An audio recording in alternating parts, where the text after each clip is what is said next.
Pinag-aaral sa akin. Okay, okay po, ayanin mo namin bukuan. Pinag-aaral sa akin lahat, nakawaw pala si Clark Ayan Rosilla, at maaari mo matawagin si Long Clark. Pinag-aaral sa inyo lahat. Ako nga pala si Mark Carlos Valentin Sala, maaari mo matawagin si Long Clark. Umaga sa lahat, ako nga pala si Long Clark, pagkanta niya sila akong tawagin si Long Clark. At kami ay inyong magiging guro para sa araw nito. Para sa inyong attendance ay isulat naman ang pangalan niyo sa attendance ko at pinagdaan. So, bago tayo dumako sa ating talakayan, ay magbabalik na muna tayo kung ano nga ba ang tinalakay ninyo noong nakaamin ko. Taas na mga kamay ng susunod.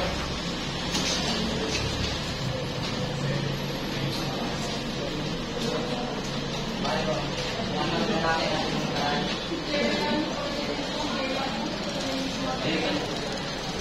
Maraming salamat. At mabuti dahil meron na kayong kaalaman patungkol sa iba't ibang teorya sa akta ng panitikan. Dahil ang talakayan natin ngayon ay mga iba't ibang teorya ng akta ng panitikan. So, bago tayo lumako sa teorya, ano nga ba ang akta ng panitikan? Meron bang may ideya kung ano ang akta ng panitikan? Taas na mga kamay. Ang binibining nakailim. Meron bang ideya sa akta ng panitikan? Ano ang akta ng panitikan?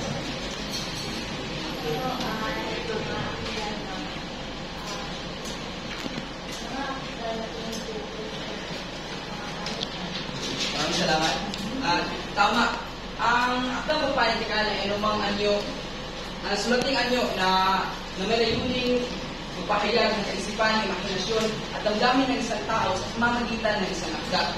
Maaaring ito ay katang-isip o nagmula lamang sa imahinasyon ng may akda o ito ay isang makatotohanan mula sa kanyang personal na karanasan. Ang isang akta ng panitikan ay mayroong napakaraming teorya. Ngunit ang ibabahagi lamang namin sa iyo ay tatlong teorya lamang. At ang unang teorya dyan ay ang teorya ng ecofetisismo. So ano nga ba ang teorya ng ecofetisismo? Mayroon bang sa inyo ang may ideya? So, ang teorya ng ecofetisismo ay isang pag-aaral sa akdang pampanitikan na nakatuon sa ugnayan ng tao sa kalikasan. Ito ay nagmula sa dalawang terminong pinagtambal. Una ay ekolohiya, na ibig sabihin ng pag-aaral sa ugnayan sa pagitan ng mga hayop, halaman at kalikasan, at fetisismo, na ibig sabihin ng una sa loobin o konsepsyon. Inilalarawan na ito ang kapaligiran at kalikasan sa pamamagitan ng isang akda. Maaaring kung paano nakaka-apekto o kilos ng tao sa kalikasan.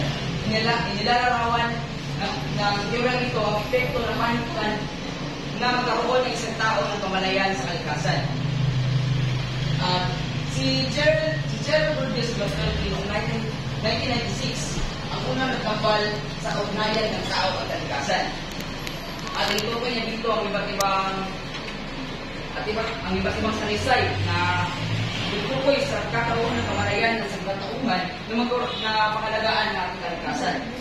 Ayon din sa kanya, ang ecofetisismo ay tinatawag ng green studies na nangangahulugang isang kritikal na dulog sa pagbasa ng panitikan.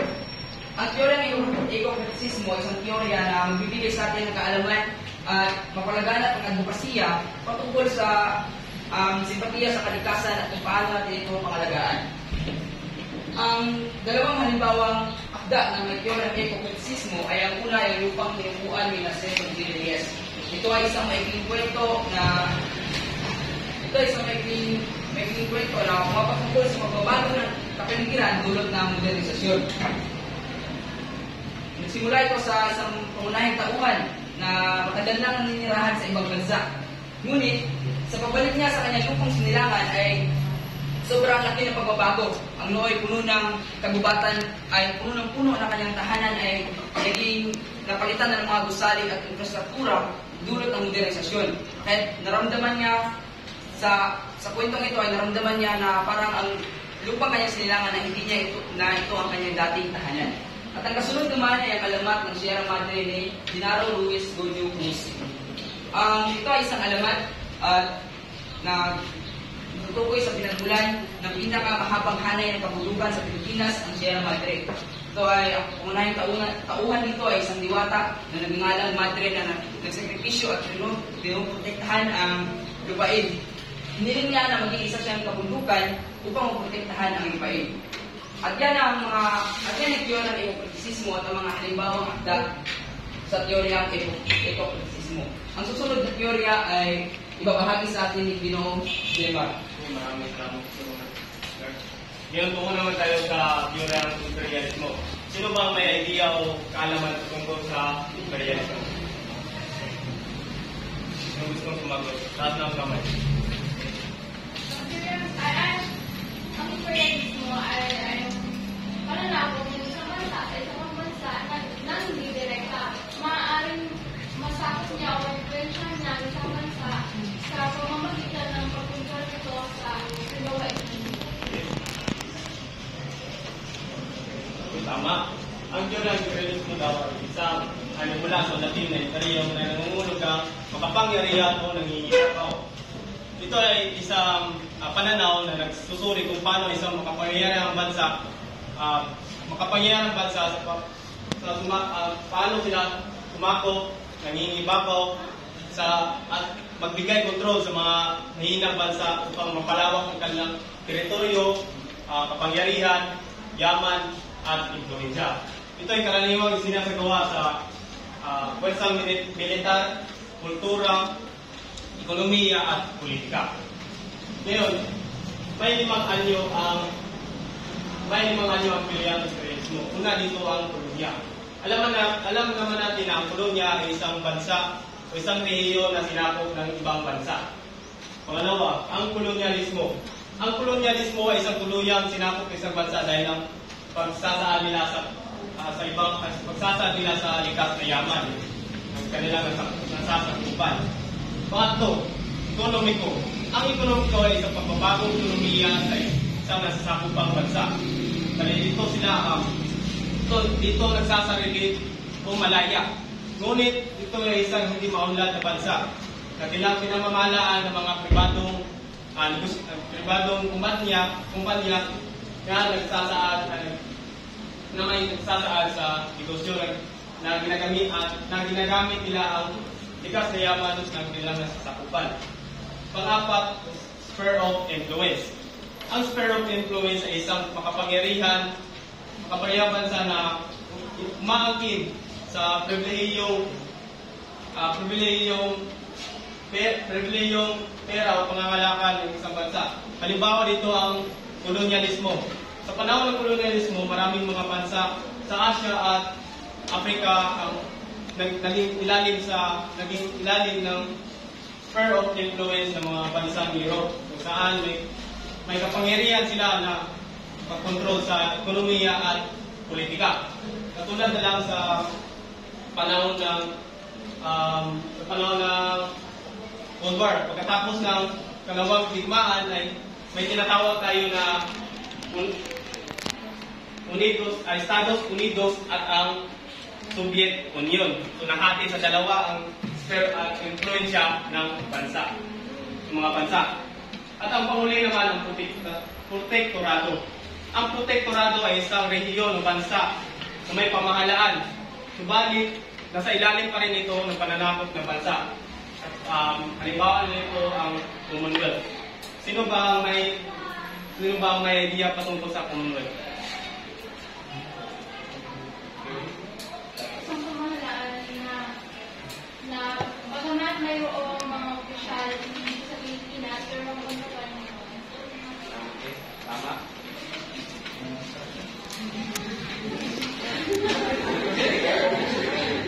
Then, tumula na tayo sa epekto ng imperialismo sa akdang pampanitikan. Una dito ay nagpapakita ng tema ng kolonyalismo at pagsasamantala. Ang akdang pampanitikan ay naglalarawan kung paano naglalarawan sa pagpapaapi, pangingibabaw at pagkawala ng kalayaan ng bansang sinakupan.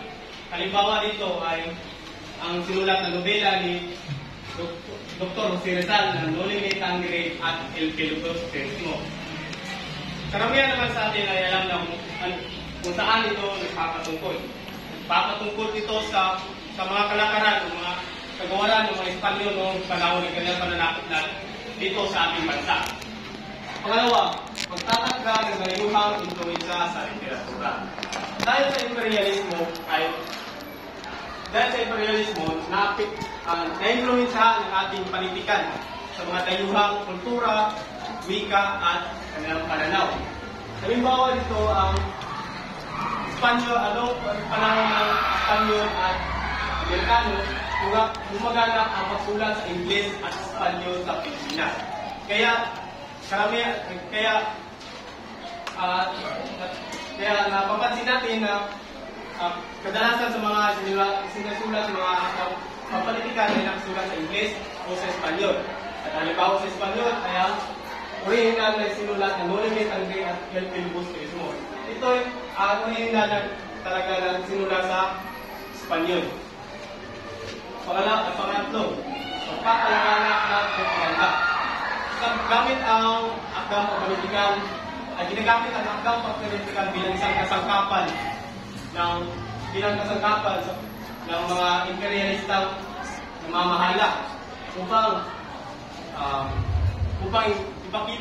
ipahayag ang kanilang ideolohiya, katulad ng pagpapakita ng kanilang pagpapakita ng mas mahigit pa sila o mahigit taas at may karapatan silang manakop. Halimbawa ito ang librong isinulat, isang librong isinulat na ang akda ay RTY Vocabulario Tagalog ng 1582 ni Padre Juan D. Paciencia. Si Padre Juan D. Paciencia ay isang misyonaryong Espanyol. Layunin nila na gawin tayong mga Kristiyano, mga tutupo noon. Pangapat, pagtuligsa at pagputol sa imperialismo. Ang mga manununod ay gumagamit ng akdang pagpanitikan upang labanan ang imperialismo at pahayag ang nasyonalismo. Halimbawa ito ang sinulat na akdang pagpanitikan ni Amado G. Hernandez na Bayan Ko.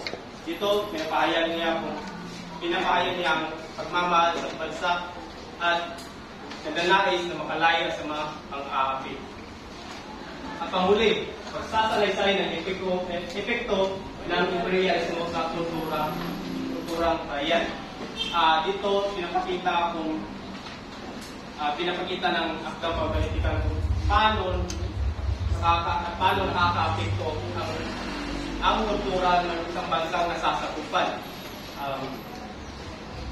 Katulad ng pagkawala ng ating tradisyonal na kagulian at ang pagyakap sa ibang kultura ng banyaga. At yan ang nagtatapos ang aking pagtatalakay at papasa ko na kay Sir Marlio.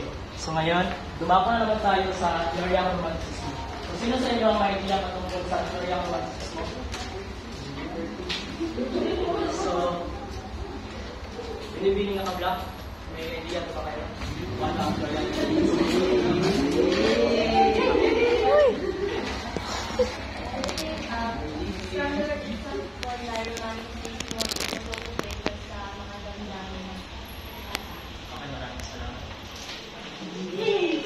So, ang teoryang romantismo ay isang pananaw sa panitigay na nagbibigay ng daming inominasyon o individualismo. Itinampok nito ang kahalagahan ng kalikasan, damdamin ng tao o paglalaban sa sariling kagitain. Ang teoryang romantismo ay bilang reaksyon, ang klasisismo at rasyonalismo ay inuspok ng ika-18 siglo at lumaganap ang mga iba't ibang panitikan, sining mula sa Europe at hanggang sa Pilipinas. So ang mga katangian ng teoryang romantismo, ang una ay ang pagpapahalaga sa damdamin. Sa romantismo ay mas pinapahalagahan ang damdamin kaysa sa mga lubidal na pangangatiran. So halimbawa na lamang sa Florencia at Laura. Ipinapakita dito ang labis na kalungkutan at pinagpis ni Florante dahil sa matako siyang ipagkanulo. Sunod naman ang kalayaan at pagtaka sa realidad. sa romanticismo ay madalas na nilarawan ang pagtakas mula sa mapapilipunan o paghanap ng mga bagong ideal ng mundo. So, halimbawa naman ito ay ang Noli Me Tangere. Si Cristo Ibarra ay itinapon siya sa ibang bansa, ngunit sa kanyang pagbalik ay naging isa siyang senior na sino may alam? Naging siya si senior sa El Filibos. sino? Mapataas ng kamay. El Filibusterismo. Naging siya si senior sa okay, maraming salamat sa El Filibusterismo.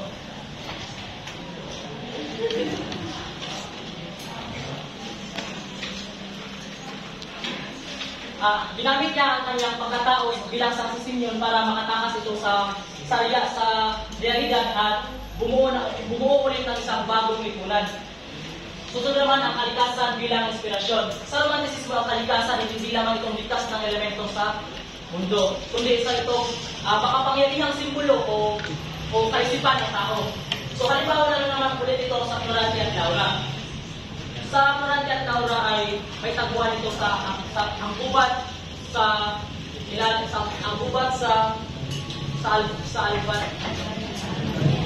Albania.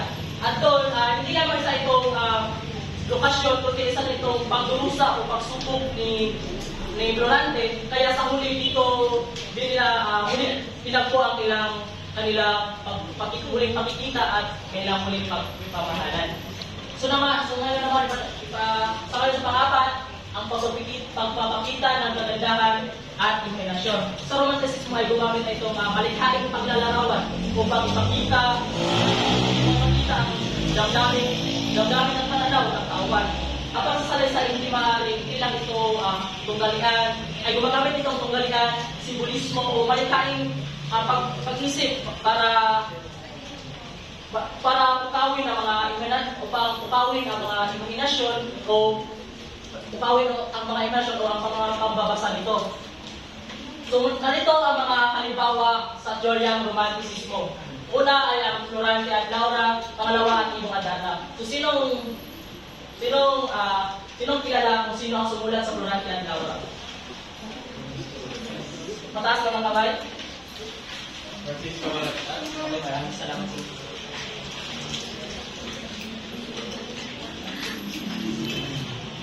Sa Florante at Laura ay naipakita ito ang paghihirap, pagtataksil at wagas na pag-ibig. Dahil si Florante ay nilaban niya, pagkikipaglaban niya sa kaharian ng Albania at ang kanyang pagkakaalipin sa gubat. At na siyang naging daan upang makita niya ang tunay na hulugan ng pag-ibig at pagkakaibigan.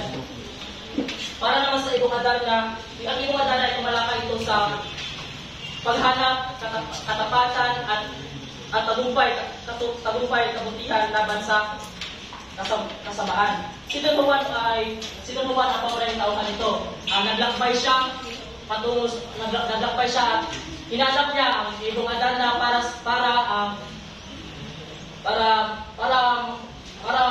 dahil ang kanyang anak ay kanyang ama na ang mahari para malunasan ito.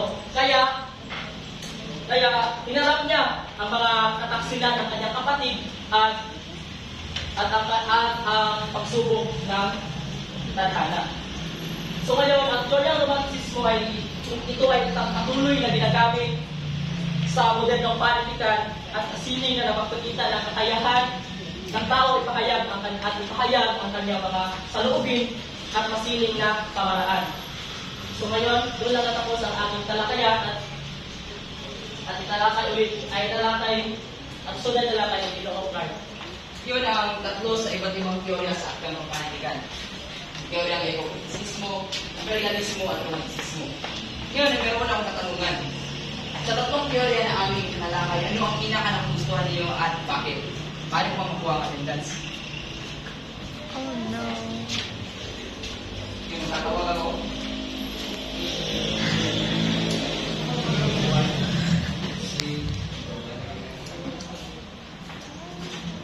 Daddy's James.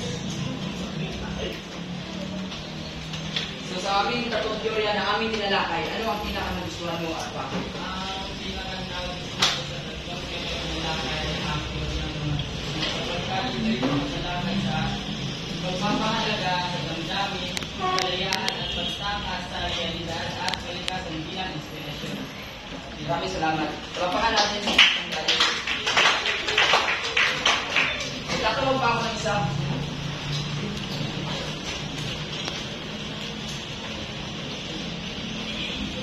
Ito. Sa teorya at tinalakay namin, ano ang pinaka-uli mong teorya at bakit? Kasi, para sa akin, pinaka-solve mo sa teorya ay teorya ng panigan ay teorya ay physics na. Okay.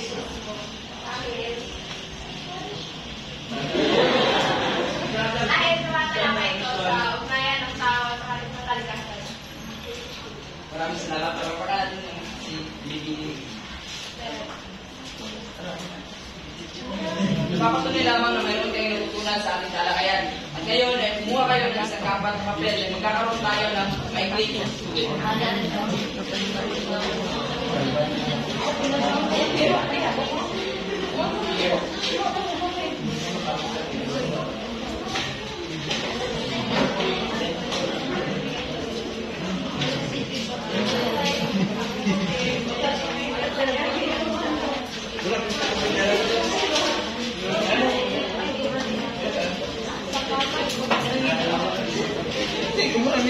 Sana bang lahat?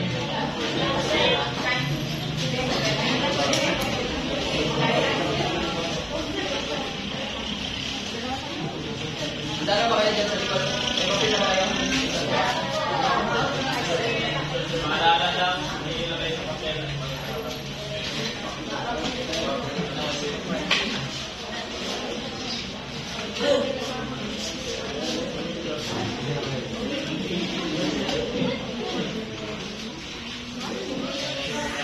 Okay, magsisimula na ang ating pagsusulit. Para sa unang bilang, inilalarawan ng teoryang ito ang kapaligiran at kalikasan sa pamamagitan ng higla. Ulitin ko, inilalarawan.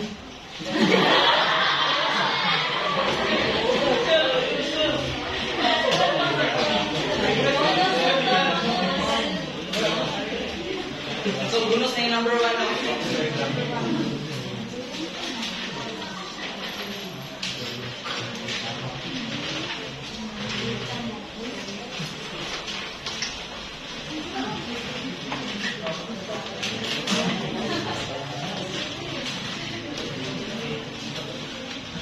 Siguro alam niyo na ang sagot para sa unang bilang.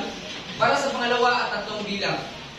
Ang teoryang ekokritisismo ay nagmula sa pinagtambal na salita na blank at blank. Ang teoryang ekokritisismo ay nagmula sa pinagtambal na salita na blank at blank. Dalawa, 2 at 3.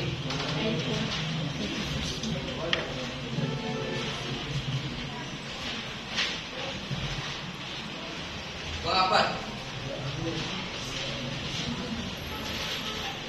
Ang teoryang ekokritisismo ay tinatawag ding blank na nangangahulugan isang kritikal na dulog sa pagbasa ng panitikan. Ang teoryang ekokritisismo ay tinatawag ding blank na nangangahulugan isang kritikal na dulog sa pagbasa ng panitikan.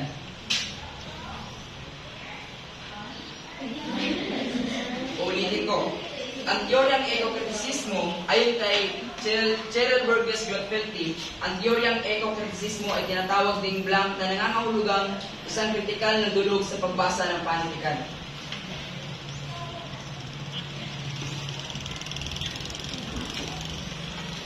Para sa ikalimang bilang, ang salitang imperialismo ay nagmula sa salitang Latin na blank.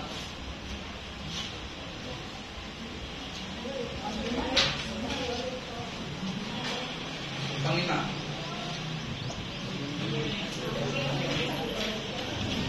Ang salitang imperialismo ay nagmula sa salitang Latin na blank.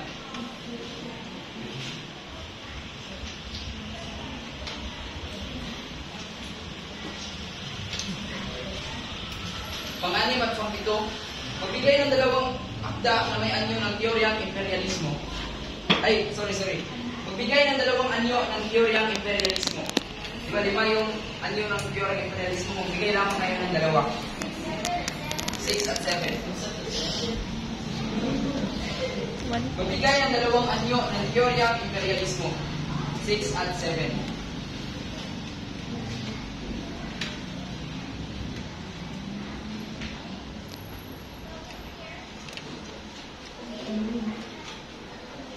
Para sa bilang 8 at 9, ano ang pangunahing binibigyang diin ng teoryang romantisismo? Para sa bilang number 8 at 9, ano ang pangunahing binibigyan diin ng teoryang romantisismo?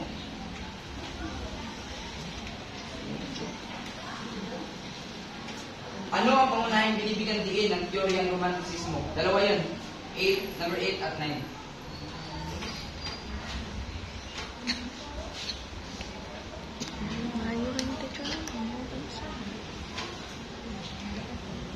Para sa huling bilang, magbigay ng isang akda na nagpapakita ng mga elemento ng teoryang romantisismo.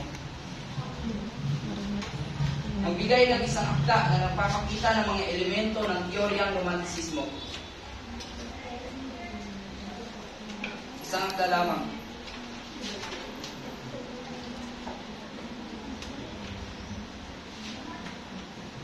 Okay, kung tapos na, ipapasa ng papel sa harapan.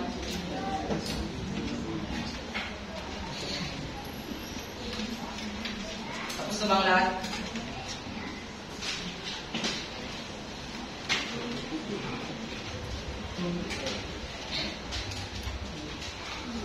Pagpasa lamang ng papel sa harapan. Tapos na.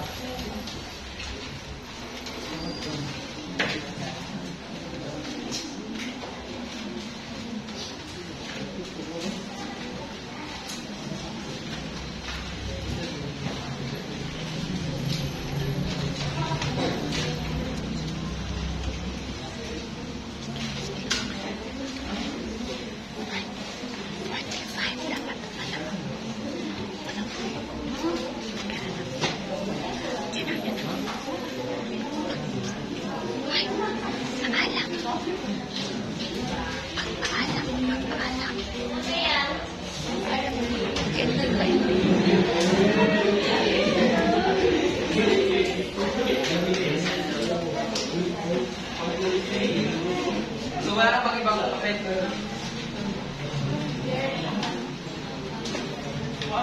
Sa kabuuan, ang paglalakay sa teorya ng romantisismo at imperialismo ay tumatalakay sa relasyon ng tao sa kalikasan, kapangyarihan at damdamin.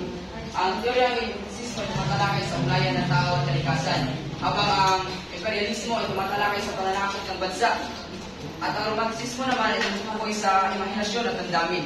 Sa kabuuan, ang tatlong teoryang ito ay tumatalakay sa isyong panlipunan at personal na karanasan sa panitikan.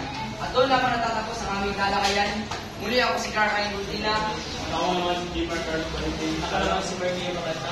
At kami ang inyong naging guro para sa araw na ito. Maraming salamat sa inyo.